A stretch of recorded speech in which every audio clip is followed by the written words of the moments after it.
এই যখন পোকা খেয়ে ফেলায় লাল হয়ে যায়, পাতা পচে মরে যায়, পাকা ফুটো ফুটো হয়ে যায়, গাছ পচে যায়, অনেক রকমের হয়ে যায়।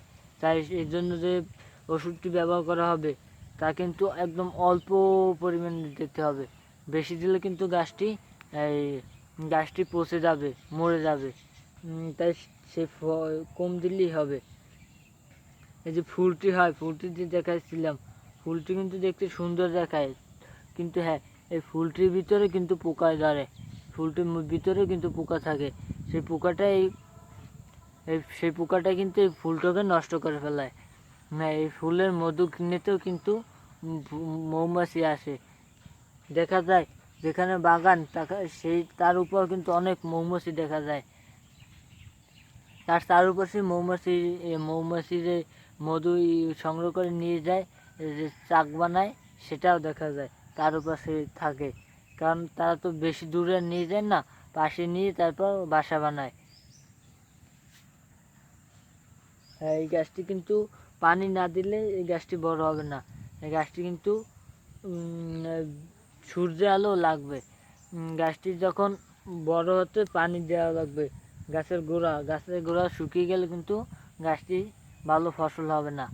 যেমন এই গাছের সূর্য আলো না পেলে কিন্তু ভালো ফলন দেবে না।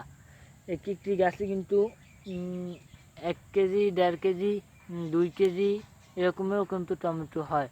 টমেটো তো অনেক ওয়েট। একটি টমেটো যদি অনেক বড় হয়, তাতে 100 গ্রাম, 150 গ্রাম হয়ে যায়।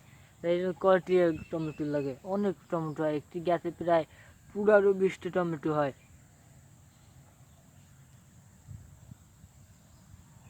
এই গাছটি কিন্তু এই গাছটি কিন্তু অনেক বড়। তারপরে এদিকে এই যে গাছটি ছোট থাকে, এই গাছটি কিন্তু ছোট। এই একটি গাছই কিন্তু এই বড়। এই গাছটি কিন্তু অনেক বড় হয়েছে।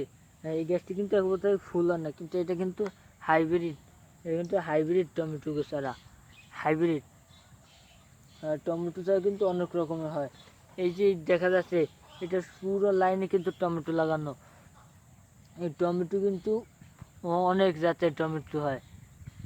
এই জাত ভেদে কিন্তু টমেটো লাগাতে হয়। ভালো জাতের টমেটো লাগালে কিন্তু ভালো ফলনই পাওয়া যাবে। যেমন টমেটো ছাড়া কিন্তু অনেক রকমের বেচা হয়। পিস হিসেবে বেচে, আর মোটা হিসেবে বেচে, অনেক রকমের বেচে। এরাও কিন্তু এই টমেটো আটি দিয়ে তারপর চারাটি বানিয়ে তারপর বেচে। তাই আমরা কিন্তু এই টমেটো চারা বানিয়ে আটি দিয়ে চারা বানিয়ে তারপর লাগাতে পারি।